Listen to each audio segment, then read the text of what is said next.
Welcome to Miss Scarlett. Subscribe and don't miss out on Patreon. Have fun! The ordinary man gazed into the mirror, a daily ritual, but today he sought more. Beneath the plain facade, he longed for self-expression. With a resolute breath, he turned towards the bathroom's private refuge. His fingers, adept in their task, retrieved a concealed kit, a treasure of transformation. Dabbing the cream onto his skin, he erased the evidence of morning preparation. Then, with careful strokes, he sculpted his features, reshaping the contours of his face, crafting a form true to his inner vision. Eyeliner, mascara, a touch of eyeshadow, lipstick the color of ripe cherries completed the transformation of the face. From the closet came the padded underwear, the breast forms, and finally, the red dress with its sweetheart neckline that had cost nearly a full paycheck. It hugged every artificial curve perfectly. Last came the auburn wig, carefully styled in loose curls that framed the face. Not brunette, auburn. The color had been chosen deliberately, a connection to something authentic amidst the disguise. The mirror now reflected someone else entirely. Someone named Delilah. "Happy Valentine's Day to me," Delilah whispered, adjusting the wig one final time. Tonight would be different from all the private dress-up sessions before.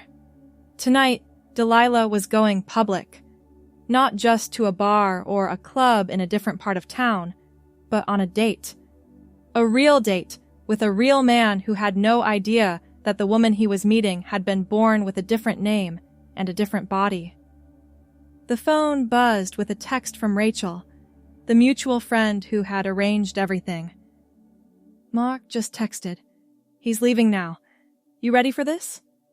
Delilah's fingers trembled slightly as she typed back. "As ready as I'll ever be."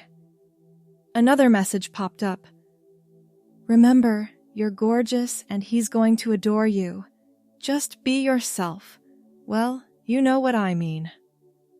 Rachel was the only person who knew both sides.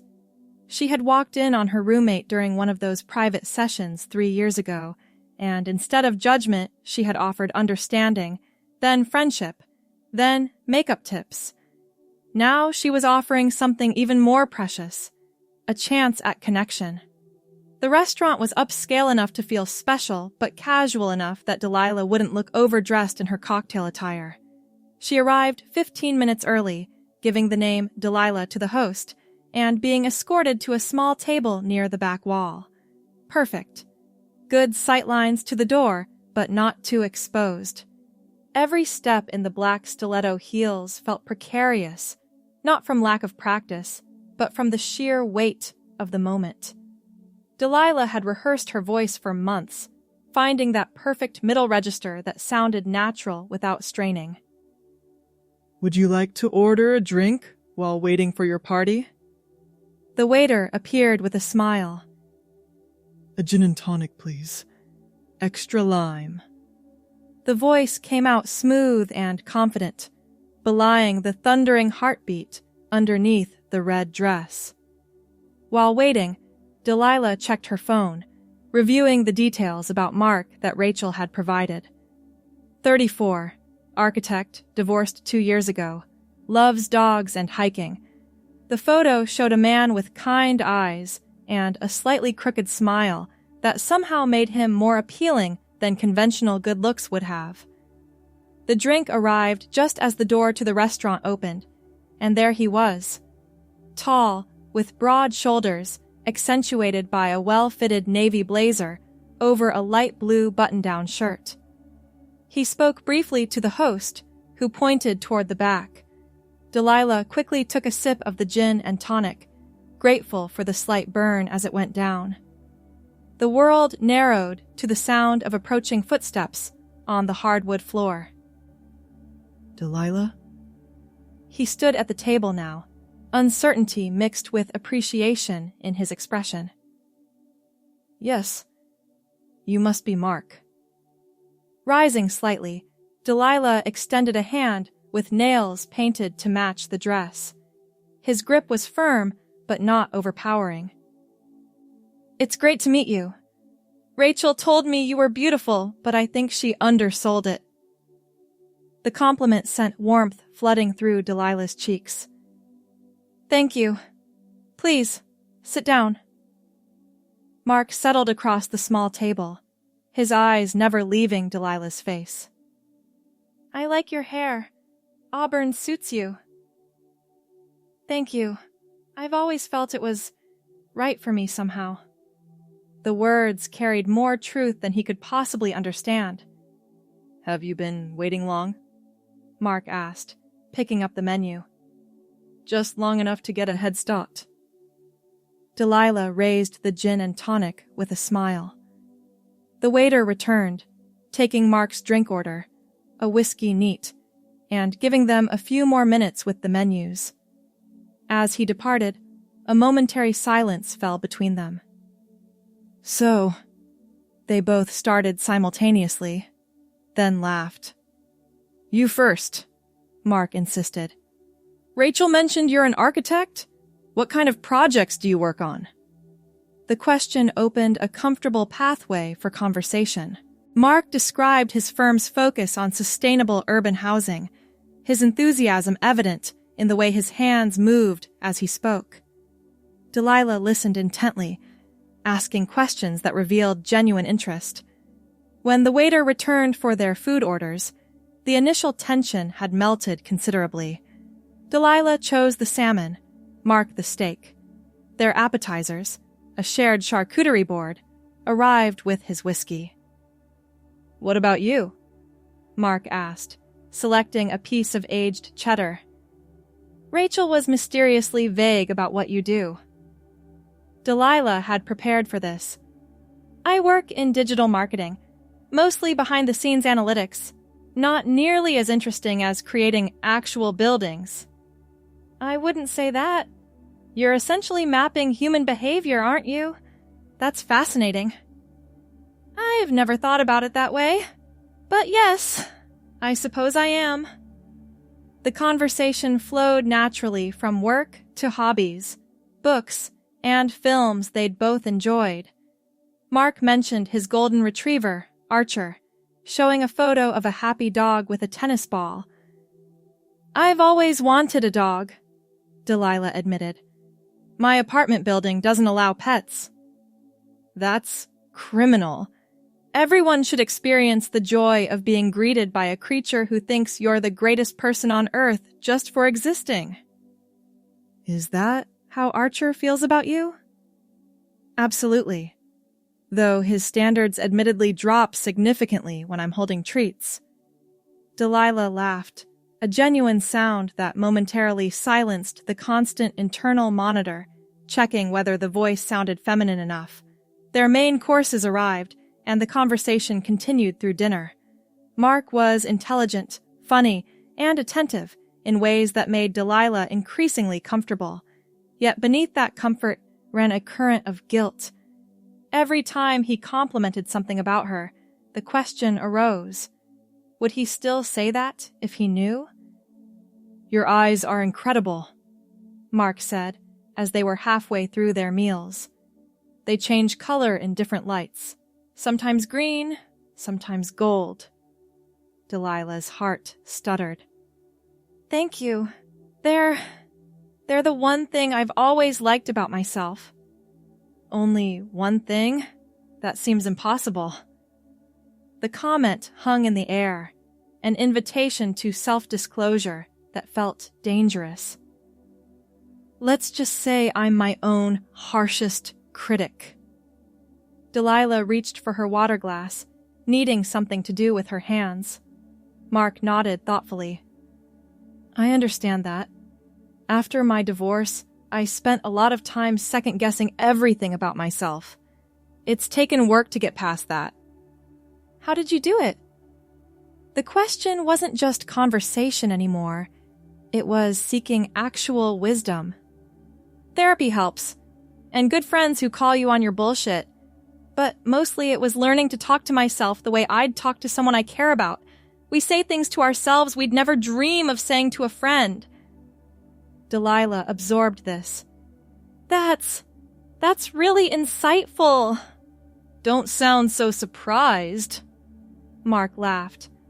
I have occasional moments of depth between dog photos and architecture nerd-outs.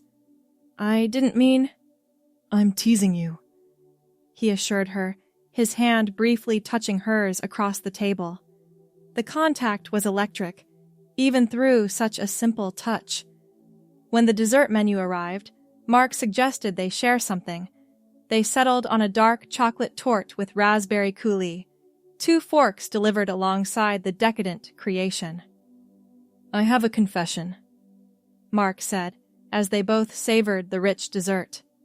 When Rachel suggested this setup, I was skeptical. My last few dating experiences have been disasters. What changed your mind?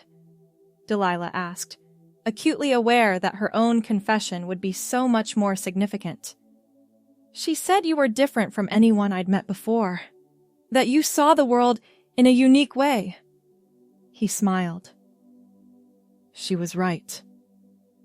The guilt intensified, knotting in Delilah's stomach. Yet alongside it grew something else. A profound feeling of being seen, truly seen, for perhaps the first time. The check came, and despite Delilah's protest, Mark insisted on paying. Consider it traditional for a first date. You can get the next one if you'd like there to be a next one. The implication hung in the air as they stood to leave. Mark helped Delilah with her coat, a simple gesture that felt incredibly affirming. Outside, the February air was crisp with lingering winter. Their breath formed small clouds between them as they stood facing each other on the sidewalk. Can I walk you to your car? Mark offered. I took a rideshare, actually. Another small deception. Delilah had been too nervous to drive in heels. Then can I give you a ride home? The question presented a dilemma. Allowing him to see where she lived seemed too intimate, too revealing, but rejecting the offer might end the evening on an awkward note.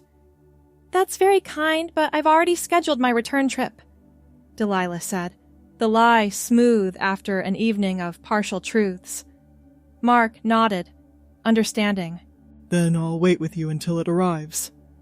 They stood in comfortable silence for a moment, the restaurant's warm light spilling onto the sidewalk behind them. I had a wonderful time tonight, Mark said, his voice softer now. So did I. Truly. He stepped closer, telegraphing his intentions clearly enough that Delilah could have stepped back. Instead, she remained still as he leaned in slowly, giving her every opportunity to decline. His lips were warm against hers, the kiss brief, but unmistakably genuine. When he pulled back, his eyes searched hers with a question in them. Was that okay? Delilah nodded, not trusting her voice in that moment. The rideshare app on her phone pinged, announcing the driver's imminent arrival. Perfect timing. That's my ride, she said, finding her voice again. Can I call you tomorrow? I'd like that. As the car approached, Mark squeezed her hand one last time. Good night, Delilah. Thank you for making Valentine's Day special again. The car ride home was a blur, Delilah's mind replaying every moment of the evening. The driver, sensing her preoccupation, made no attempt at conversation beyond the initial greeting. Back in the apartment, the door locked securely behind her. Delilah kicked off the painful stilettos with a sigh of relief. The physical discomfort had been worth every second of the night. Instead of immediately removing the wig and makeup as planned, she sat on the edge of the bed, still fully dressed as Delilah, and called Rachel. Well? Rachel answered immediately. How was it?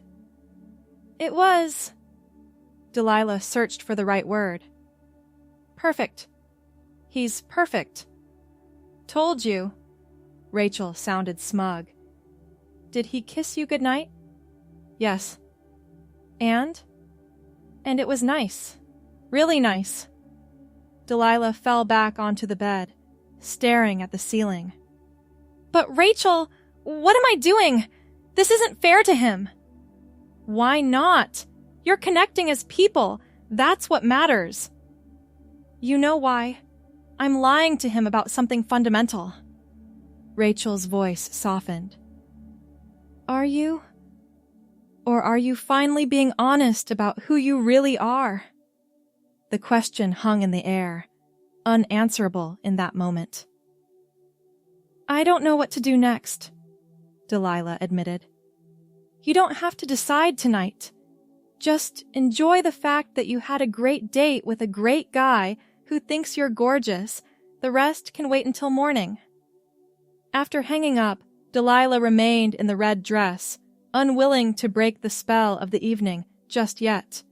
The phone buzzed with a text from an unknown number. This is Mark. Hope it's not too forward to text tonight, but I wanted to say again what a wonderful time I had. Sleep well, Delilah. She responded with similar sentiments, then finally began the process of transformation, removing the wig, the makeup, the forms, returning to the body everyone else recognized. But something had shifted. For the first time, this felt like the disguise, not the other way around. Sleep came fitfully, dreams mixing memories of the date with anxieties about its implications. Morning arrived with sunlight streaming through blinds that should have been closed, and a decision forming even before consciousness fully returned. The auburn wig sat on its stand, catching the light, looking more like a possibility than a disguise. 3 dates later, Mark and Delilah had established a rhythm. Always meeting at restaurants or public places, always ending with increasingly passionate goodnight kisses, but never progressing beyond that point. Each time, Delilah made excuses about ride shares or early morning commitments. After their 4th date, a gallery opening where Mark had proudly introduced her to several colleagues, he finally asked the question she'd been dreading. Delilah, is something wrong? I feel like you're keeping me at a distance and I'm trying to understand why. They sat in his car, parked near the restaurant where they'd had dinner after the gallery. The interior felt too small suddenly, too intimate.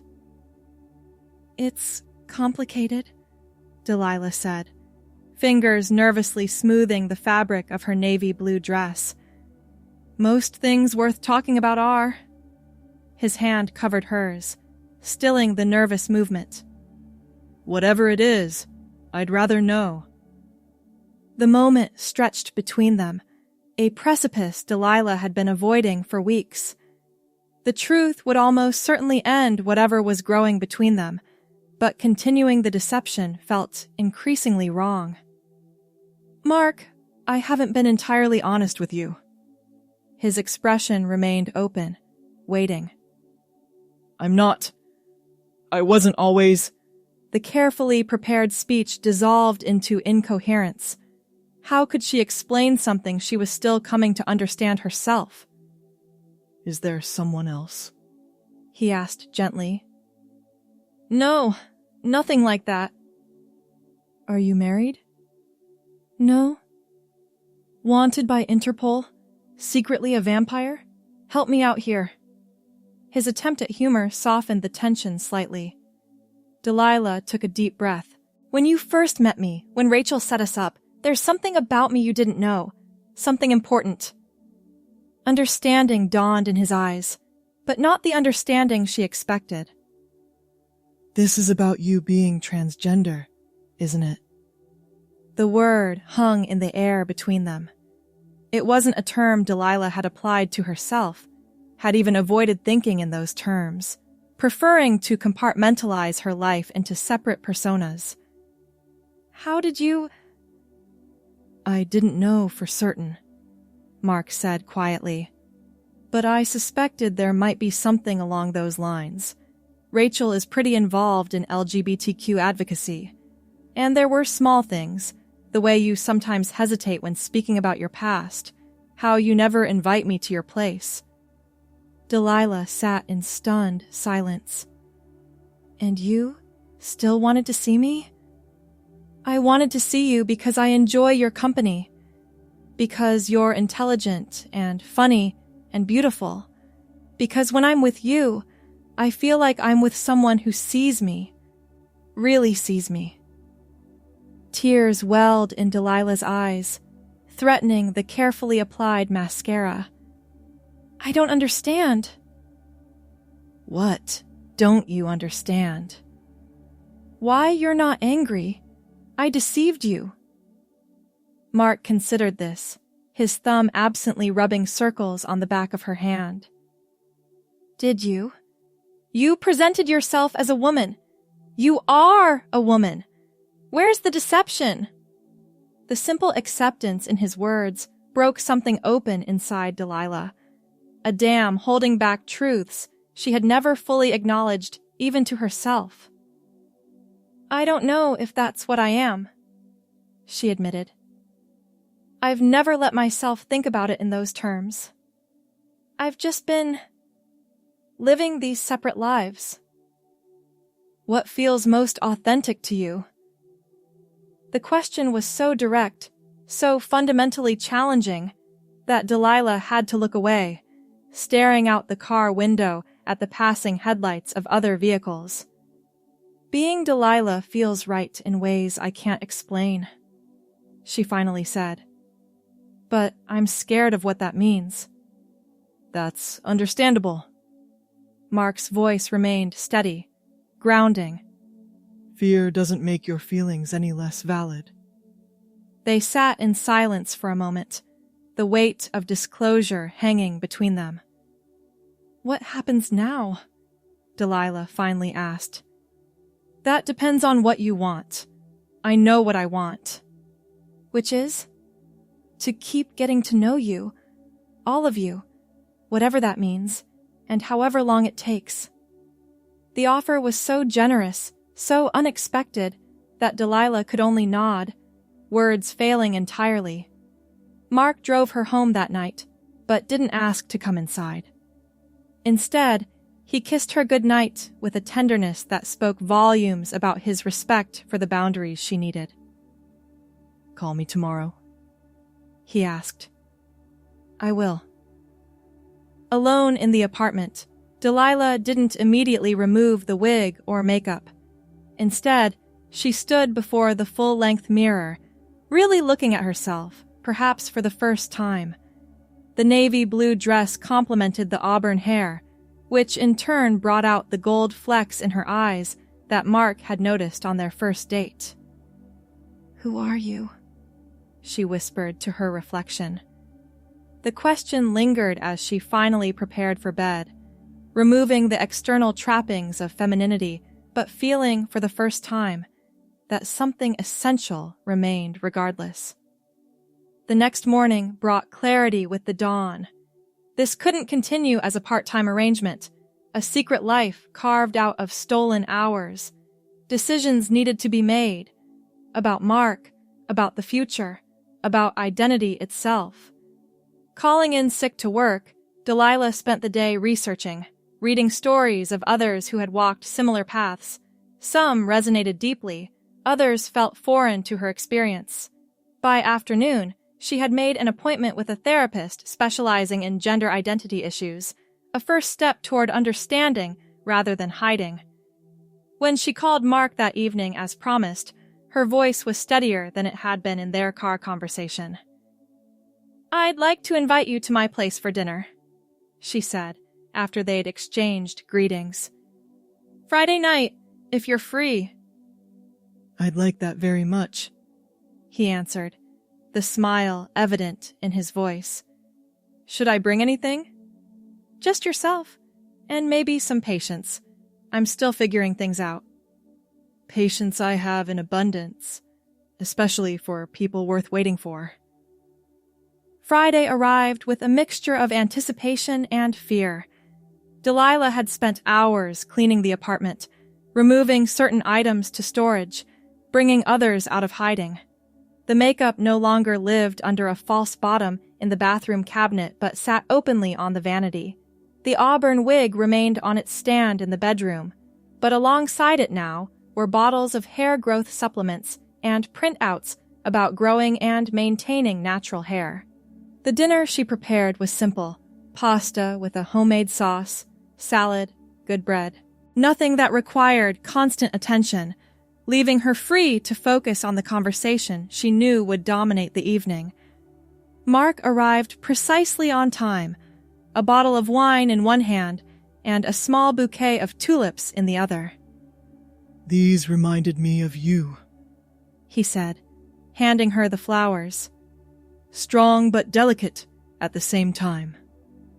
The apartment revealed much that had previously been hidden. Books on gender identity on the coffee table, a framed photo of Rachel and Delilah at a costume party where dressing up had been an excuse for authenticity. Over dinner, they talked about everything and nothing: his latest project at work, a book she was reading, his dog's latest adventure at the park. The wine helped ease the tension that still hummed just beneath the surface. Finally, as they moved to the couch with coffee, the moment of deeper truth arrived. "I've been doing a lot of thinking since our talk in your car," Delilah began, "about who I am, what I want." Mark set his coffee down, giving her his full attention. "And I've realized something important. Delilah isn't a disguise or a role I play.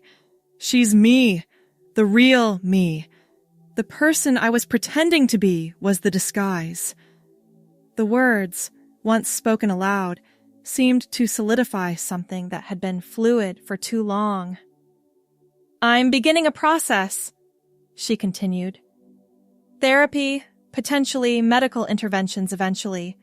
I don't know exactly what that will look like or how long it will take, but I know I can't go back to living a divided life." Mark reached for her hand, his touch an anchor in churning waters. "Thank you for trusting me with this. It's a lot to ask of someone, especially someone I've only known for a few weeks.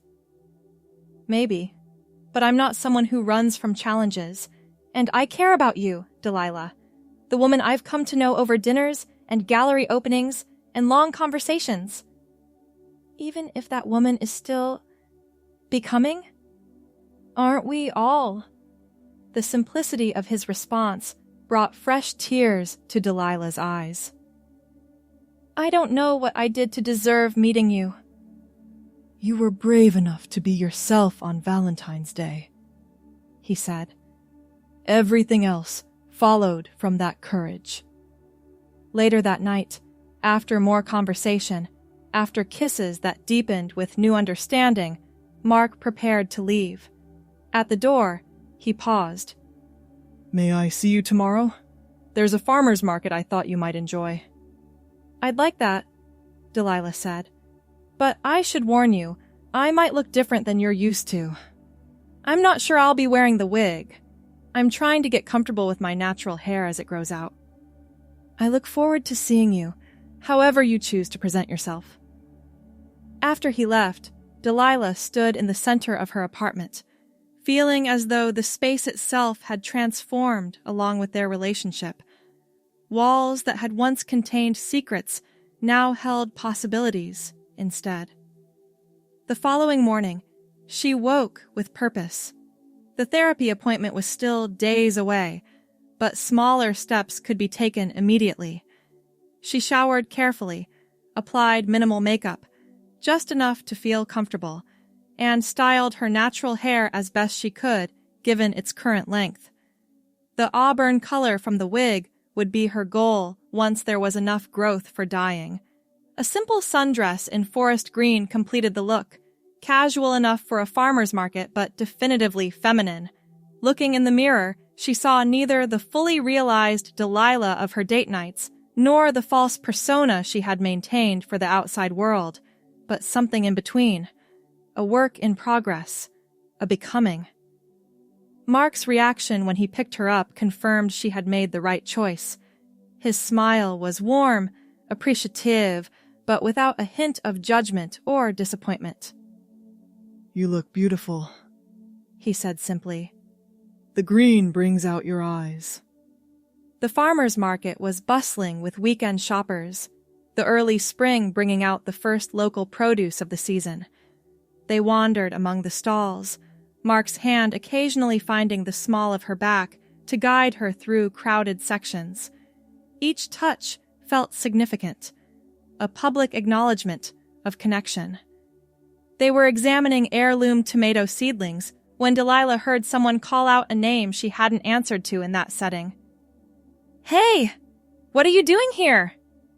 A colleague from work stood just a few feet away, confusion evident in his expression as he took in Delilah's appearance.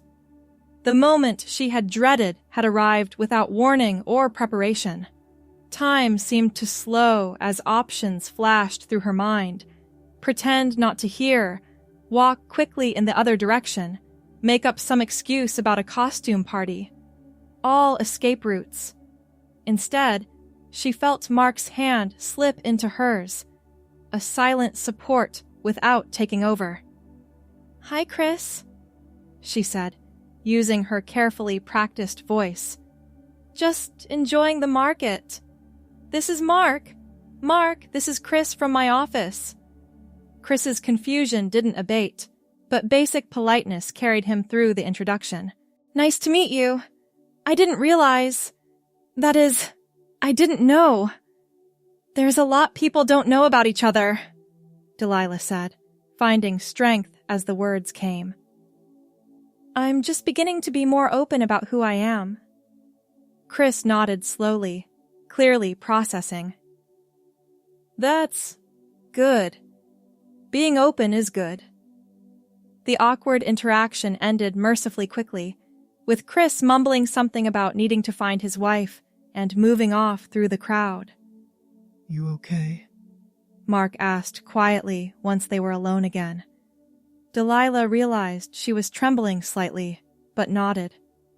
"I think so." That was terrifying, but also liberating? I'm not sure that's the right word. "You were magnificent. I don't know about that, but I didn't run. That's something." "That's everything," Mark corrected, squeezing her hand. They continued through the market, Delilah acutely aware that more such encounters might occur at any moment. Yet each step felt like movement in the right direction, away from concealment and toward authenticity. Later, over lunch at a small cafe adjacent to the market, Mark asked a question that caught her off guard. "What's next for you? Not with us, though I'm interested in that too, but for yourself." Delilah considered this as she stirred her iced tea. "The therapy starts Tuesday. I need to understand more about medical options, and I should probably start thinking about coming out at work before rumors start spreading thanks to Chris." "That's practical planning. But I meant more. What do you want? What's the life you envision for yourself when you look ahead?" The question was both simple and profound. "I want to wake up in the morning and recognize myself. I want to walk through the world without feeling like I'm performing a role. I want connections that are based on truth. Those sound like good wants to me." "What about you?" Delilah asked. "What do you want?" Mark's gaze was steady. "Right now, I want to be part of your journey, if you'll let me. Not as a savior or a guide. You don't need either, but as a companion who sees your strength and celebrates your becoming." The weeks that followed brought changes both subtle and profound. Therapy sessions helped Delilah articulate feelings that had been present but unnamed for years. Medical consultations outlined possibilities for the future: hormone therapy, voice training, eventual surgical options if she chose that path. Work required careful navigation. After the farmer's market encounter, Delilah requested a meeting with her supervisor and HR, coming out formally in a controlled setting rather than waiting for gossip to spread. The company's response was supportive, if somewhat awkward, with mandatory sensitivity training hastily arranged for the entire department. Throughout it all, Mark remained steadfast.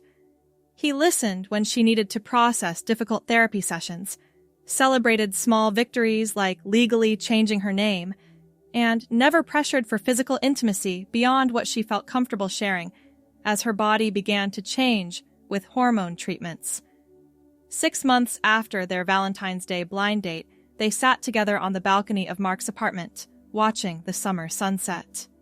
Delilah's hair had grown several inches, now dyed the auburn color that had become central to her identity.